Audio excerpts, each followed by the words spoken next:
In this video, I'm going to talk about some of the challenges that come when working with girl bosses, right? Because many of the examples would be from the workplace environment, but sometimes the best examples we can find are public instances that involve politicians. In this case, we're going to cover about 6 different politicians, right? Angela Rayner, we're going to cover Diane Abbott, we're going to cover Liz Truss, Theresa May, Sana Marin, and then how weak men typically react to that. Now, the point of that is that we can use these as very realistic examples that apply to the workplace too. The point isn't really about politics. You're going to have to deal with these archetypes of girl bosses in the workplace, and it can pose a lot of challenges. Now, if you're a man and you relate to what I'm going to go through in this video, and you want to focus on your freedom, you want to focus on your power and your pay, and you feel like you're being sidelined due to gender bias against you, due to the increased incompetence from these archetypes of personalities, right? And you can't rely on fairness and equality, all of this type of propaganda to save you. My clients and I are working together to increase their income, to increase their opportunities outside their industry. We are looking at real solutions. We're not focused on whinging about politics. We're focusing on understanding the dynamic in the workplace, seeing how you could benefit from maybe working remotely, setting up different dynamics in terms of, say, self-employment, working as a contractor, so you can circumvent and work your way around this, or really leverage office politics through some of my course videos throughout my coaching program to navigate around the girl boss. I cover this within my coaching content in quite a lot of detail, right? Because the economy is just going to get worse economy, worse social dynamics between men and women, and these type of coaching that I'm offering will really help you. Let's get back to the video. Now here we've got this case of Angela Rayner, right? And she is using the tiers, right, to get some leverage here. Or essentially what she did, she is a left-wing politician, always talking about taking care of the working class and the poor people, but she's got multiple properties. She has multi-million-dollar property portfolio. She's crying because she was not paying tax and she got found out. He's been an incredibly supportive person, because he knows that all I've done is try and support my family and help them. Did you consider resigning over this? I've been in shock really, because I thought I'd done everything proper and I'd relied on the advice that I received, and I'm devastated because I've always upheld the rules and always have done and always felt proud to do that. The Deputy Prime Minister, Angela Rayner, has admitted that she did not pay enough tax on her second home down in Brighton. This scandal has been running for a few weeks now, really started when the Sun on Sunday revealed that the Deputy Prime Minister had bought this house, £800,000, in the seaside village of Hove down on the south coast. And what it later transpired is that she managed to avoid paying the full amount of stamp duty on the purchase of that house, because she claimed that her primary residence, which is up in Manchester in her constituency, she actually didn't own a stake in that any longer. And any suggestions of wrongdoing over the past few days have been vociferously denied by her team and Keir Starmer. But Angela Rayner has said that the full details of her accommodation could not be revealed because of a court order preventing her from doing so. That court order has now been lifted, and what it transpires, and Angela Rayner has come out and said this today, is that actually she was eligible to pay the entire amount of stamp duty on that second home. So about £40,000 of stamp duty potentially hasn't been paid. This is an absolute nightmare and potentially political career ender for Angela Rayner. One, because she is the housing secretary, and therefore you think she'd need to be across all elements of housing. Two, because she has been calling for additional taxes in the lead up to Rachel Reeves's budget, and now we know that she has avoided paying some herself. So here we have the crocodile tears, right? The fake tears. If you're familiar with the black conservative in America, he has a funny phrase. He says, if she's crying, she's lying, which means that woman can use fake tears for emotional leverage and manipulation, right? Now, the whole point here is she's essentially apologizing for not paying taxes on some of her property purchases, right? So like I say, given she has a multi-million-dollar property portfolio and she's demanding higher taxes for you when you're buying a property, and she's avoiding tax herself until she was found out, it shows you some of the hypocrisy you have to deal with, some of the lack of accountability you have to deal with, where something goes wrong, then she can just play the victim. She's not really going to take accountability for it. And often, like I say, it means high tax for you, low tax for them. One rule for you, another rule for them. This is typically how it happens, right? It's the lack of accountability and the special treatment that they get. Now, when you see this type of example in a bit more detail, right, it's funny how biased some of the media is, right? And you might think I'm talking about politics here, but the same occurs in the workplace, right? A girl boss will do something wrong. All the simp men in management at her level, more junior, they'll rally behind her. She didn't do anything wrong. She's a working class hero. She's the perfect employee. We shouldn't really hold her accountable. But if you do one small thing wrong, it's going to become such a big deal. And this is the typical bias that you all have to get used to throughout this society. They're describing her as a powerful woman. She's a future candidate for the top job to become the leader of the country. This is the type of ridiculous type of propaganda you always have to see. And what's interesting here is people are losing patience for this. Something that's unprecedented is holding, girl boss, or typically politicians in general, accountable. Now, I don't condone any of this activity, of course, but you see people who are graffitiing things like tax evasion, tax evader, things like that. So people are getting fed up of this type of dynamic. People are really fed up of cancel culture, woke culture, whereby people like this can play the high horse and talk down to you and tell you what you should believe. You're a misogynist, you're a conspiracy theorist, you're far right, you're that. Because you're simply telling the truth or simply holding them accountable. You're the problem. But now people are running out of patience for this because it's impacting their economy, impacting their savings, their ability to live a good life. People can't even do the basics in life now. Everyone has had enough of dealing with the AWFL in this dynamic, right? At work, in the government, with the Me Too, with the cancel culture, with the HR Karen archetype, right? It's deeper than just tax evasion and things like that. And there's another example of this here. Here we've got Angela Rayner, who we just covered, with Diane Abbott. Now, if you're not familiar with Diane Abbott, she's like the UK version of Maxine Waters in America. This has 14,000 views, over 400 likes. So it's just this typical incompetence you'll see with a lot of the girl bosses who are artificially propped up in management roles, in leadership roles above you. Now, just to show you how ridiculous this Diane Abbott character is, this other girl boss, she literally went out to vote in 2019 wearing 2 left shoes, right? So look at her shoes here.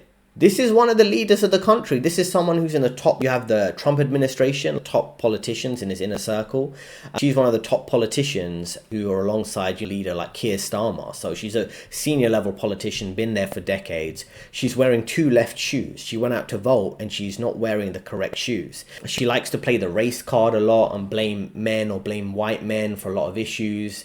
It's the typical kind of DEI hire, complaining and blaming everyone else and obviously always playing the victim when it benefits her. Meanwhile, she can't even get shoes on correctly when she's going out to vote. It's become a bit ridiculous. Literally, look at this. She's wearing 2 left shoes and they're different design. Did she not realize when she was getting her shoes on to vote, right?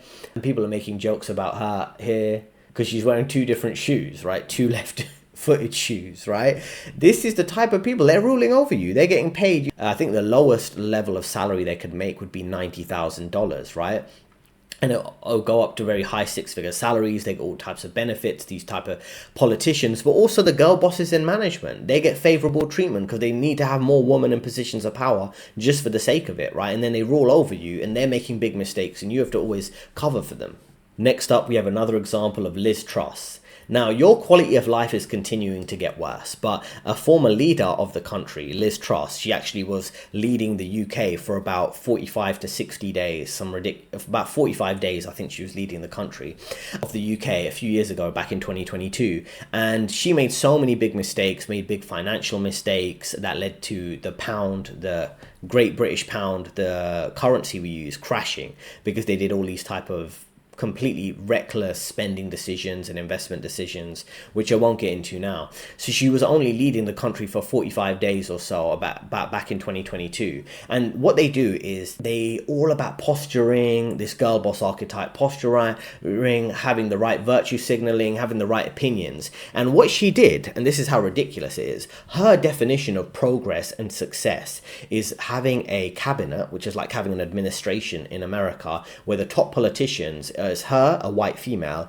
and all the other politicians around her were different diverse demographics, right? It could be men of different ethnicities, women of different ethnicities, but she considers progress as having no white men in the top politician roles, which is like Trump, for example, having an administration and they're all not white men alongside him in the administration, which is a bit ridiculous, right? It's the typical DEI virtue signaling, and she's meant to be a right-wing politician, but she's virtue signaling to left-wing ideology with the DEI thing, right?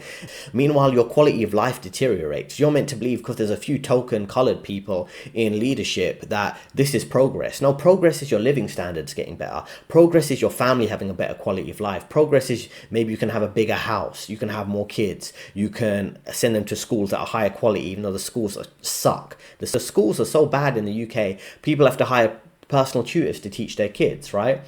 No one really cares about token people when your quality of life is getting worse, right? But you're meant to believe, don't measure your quality of life on the basis of your living standards, your finances. Measure it on the basis of progress and having more diversity and more climate change friendly agendas. This is the ridiculousness you have to watch out for, not just in your economy, in your government, but also your personal life. Look out for people who are making your life worse and just giving you more small talk to make it seem better. But that also happens in the corporate world. The girl boss is the typical archetype that is going to give you all the right wording. Oh, we've got the new Christmas event coming up, but your bonus is flat, right? Your pay is flat. And they'll be like, oh, well, we've got this new team event. And this is the type of nonsense. Everyone sees the nonsense you're dealing with, but you're not allowed to comment on it because of political correctness. Now we got another female politician who didn't do so well a few years ago. Let's listen to her here. Enormous and enduring gratitude to have had the opportunity to serve the country I love. So this is kind of funny because she was leading the country after Brexit, and we can see a clear pattern now, right? Over emotional when it comes to pressure. So why are you going to artificially prop these women up in positions of power just for the sense of political correctness and gender equality when they're crumbling time and time again, crying? You can't deal with pressure. You should be noticing a pattern now. I'm using politics just an example because for mega corporations, we have a few scandals that come out every now and again. But here we've got a clear pattern, a clear access to more information of what's actually going on, right? If a company has a scandal, we'll hear a few details. But here we have all the details because it's politics, right? It's the same thing that goes on in corporate. It's just more covered in corporate, right? She steps down because she couldn't deal with pressure. You can see how she can't deal with pressure because you can see how many people are pointing out how she's not fit for the job. And if you had a corporate world that could be more politically incorrect and be more direct, you'd be able to call out these girl bosses on their BS. She has the barefaced cheek to come before this House and lecture us about a duty to this House and our Parliament. Isn't it true that no Prime Minister is better than a bad Prime Minister? Now this has over 1 million views, right, from 6 years ago, from the Washington Post, right? So in 2018. So you're noticing a pattern here. So, and let's listen to a bit of what Sargon has to say about this. In February 2023 with this article from First Things, where he describes the problem with modern society, in particular politics, is that it has been long housed, as in it has been given over to the reign of the, I guess what I'm going to call toxic femininity of kind of women, not all women, and these are, through their own projected fears and insecurities, inflicting a very tyrannical, devouring feminine energy into public life, and this is having serious knock-on effects. And actually, I think what this is giving rise to is a desire for the return of patriarchy, a desire for the return of confident, morally forward men, so that many women in our society can actually feel that things are being taken care of, as in every generation up to pretty much this one, they had been able to feel. Because if you think back all throughout history, men were the ones actually in control of things and doing things and dealing with problems, and so the women were able and had to be able to rely upon them. And this upward made men competent and ready to take moral responsibility for the things they did, and that means willing to assert moral authority. And in the modern liberal era, what men aren't really willing to do is assert moral authority that is parochially theirs. They can play to the liberal outgroup politics that this kind of toxic femininity uses, but they are second-class citizens and second-class moral legislators. Through this in a bit of detail, because like I say, the point I'm making isn't about politics. It's about people getting fed up with this type of dynamic. Now, this article you see here and this term longhouse is very popular on the right wing, because it's just basically describing, and again, this has many views, right? Over 260,000 views. And this has become a very popular slang term online, and it's just referring to like the nannies, the very controlling system you have that's ruling over you, right? Where it's a very feminine controlling system. Oh, you can't say that, you can't do that. It's like the controlling neurotic girlfriend, but it exists at the workplace. It exists in your personal life. It exists with the way the government operates. Every little thing has to be checked. Every little thing can't leave any chance, can't have that much freedom. And that's what I realized when you go to some of these developing third world countries, right? Countries where people are typically negative about, they say there's higher crime, where there is to a certain extent, but there's also less government intervention. The government isn't stepping on your toes every single way you go. There's a higher tax, or you can't say this, can't do that. If you're a man and you get on public transport in London, for example, on the London Underground trains, like the subway, they have all these signs. If you're staring at women, it's harassment. If you talk to someone without them wanting to talk with you, that's harassment. All these type of things, like red flags. You can't say this, you can't do that. And this type of thing exists everywhere and anywhere, in the workplace, in the society too, right? And what ends up happening is, people very, uninterested. It comes to being in the work environment when you have to socialize to a certain extent to survive. It just everything's on edge. Can I say that? Can I do that? This happens when you have these title controlling women ruling over you, and then you have men who are morally driven, who will naturally follow what's right and wrong, will not participate because it's like, I'm playing by all these rigged rules. Why would I play along and have honor and integrity when women are be manipulative and emotionally manipulative and rig the game in their favor? Now, the thing is, moral authority typically does come from men, right? But if men are being cancelled, called misogynist, fascist, conspiracy theorists, anything else, and you're treated like a second-class citizen in the workplace too, and then who is artificially propped up above you? It's either the girl boss, it's the HR Karen, that's what he's talking about, the den mother, the kind of archetype mother-in-law figure in your personal life also exists in the work life, right? And if you're centering feminine needs and emotions and special treatment at work, this is what you see in the workplace in terms of hiring quotas, in the emotional workplace, after work events to treat your co-workers like a family, right? That's really that the whole concept of work is family. That is a feminine concept. It's for barren womb women, girl bosses who want to basically coddle their co-workers, pretend their co-workers are their family. And men in any generation, older men, younger men, they don't want to see their work as their family. They want to go there and get their work done, and that's how it's meant to be. Is Sanna Marin, who is this woman here, right? She was the leader of Finland, and we're gonna go and check.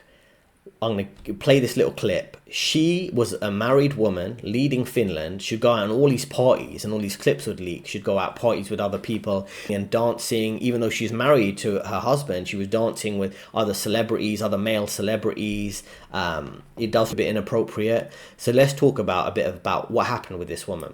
I'm playing this without the sound on, but you can see she's quite close to a guy. It's quite dark, but you can see it. She's dancing with other celebrities and things like that. Now, this is the reality. If you're in a relationship with a career woman, yes, she might be a loyal, good girlfriend, but you never know what she's doing at work, what she's doing at after work drinks, if she's getting drunk there, she's sleeping around with her manager, her co-workers, things like this. And what ends up happening is you have a woman who's focused on her career, and then she's got the nice simp pushover boyfriend at home who's like the backup option, the safe option, the stable option, while she could be at work doing all sorts, right? And this is a type of thing, right? You think she's a serious career woman, but she could be doing all this type of inappropriate behavior, right? She's 36 years old, leading a country. It's very suspicious when you see people like this who don't have any apparent competency, but they're artificially propped up. Like, is she the front for a secret society? Did she sleep her way to the top? These are typical things you have to ask when you are in this type of situation and you see these type of young woman, relatively young woman, like a 36-year-old woman leading a country. It's like, how did it happen? That doesn't make sense. Does she even come across like someone who's skilled? It just becomes annoying to see it time and time again. Now, we've got this comment from Rata Tajak. Imagine as a husband having a who left you and your 4-year-old child at home at 4 a.m. in the morning just to have a wild party with her friends, especially different men. She's dancing and probably kissing these other men. The excuse is that she's human and she should enjoy her private life. But this isn't the responsible mother or wife role. Imagine putting trust into a responsible person to govern a nation with millions of people, which currently major conflict with that other country in Europe I won't name, with war that could occur at any moment. After she's exhausted by partying all morning, she might not be able to make smart decisions at work, which is, being a leader for an entire country. Not to mention what confidential information might be leaked to others during a wild party because she could be drunk, especially about national security. And this is the reality you have to deal with. So this is the type of behavior. You can't have children ruling a country, right? You can't have someone who behaves like a petulant, over-emotional child ruling a country, being in senior management roles, in government. This is the type of people you have to work with and pretend they're smarter than you and they're more talented than you, they're more skilled than you, and they can earn multiples of your salary, right? And if we look at some other little here, someone called TheBF is saying that I guess her marriage life is not fun anymore, so she has to have fun with other men. I won't be surprised if there is a divorce planned in the future, which she did get divorced recently, actually, from a few years ago. She ended up getting divorced. Now we've got another comment from Van Hock, who says, at 4 a.m. with a nightclub with a man dancing with her while leaving her husband and young child at home. Is that really the role model for a prime minister, regardless of whether it's a man or woman? This is totally irresponsible. And again, zero accountability for this demographic. I had to work with them all the time. Looks like she did get divorced after dancing with these other pop stars and celebrities in Finland, got divorced from her husband. And this is the reality that awaits for you. If you're working with a girl boss, a complete lack of accountability, and God forbid you're in a relationship with one, you're going to feel being the supportive husband, you're helping her pursue her career, and then before you know it, she's type of inappropriate behavior with her co-workers. Because you remember the other week when this was the Labour front bench, just a series of women with the most haggard looking faces, like things have gone horribly wrong and there is just no one to point the finger at. We have to worry about the feelings. We have to diffuse blame. We have to make sure the men aren't in charge because we actually don't have faith in the men. And that's really what the crux of all den mother politics is. Because like I said, men actually can and do place faith in one another. Men expect other men to be upright and honest and forthright and to take the responsibility for their own actions. And so if something under their personal magisterium in their department or in their squad or whatever it is they're doing, and it goes wrong, you're to blame. You take the blame. You are the one who's held accountable. The den mother politics doesn't want that, and so it needs to have absolute control over everything to make sure that something doesn't go wrong. Because if something goes wrong, no one person here is actually well equipped to deal with it. They're not morally or psychologically or practically equipped to actually fix the problems. Whereas if you have men who are used to taking responsibility for things, a culture of taking responsibility, you can be like, no, I'm confident that that person's got a handle on things and that he can handle anything that comes his way. I know him. He's competent. He can do these things. And again, I'm not.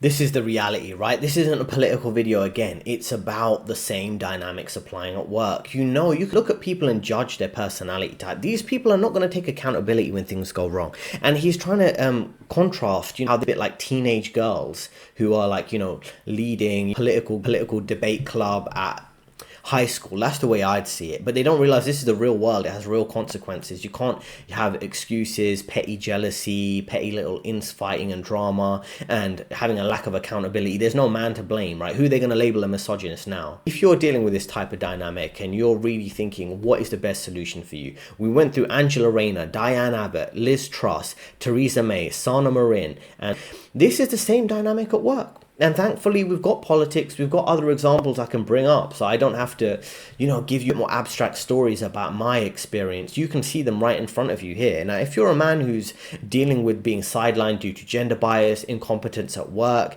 you can't rely on fairness to save you. A lot of the men in corporate are not going to step up.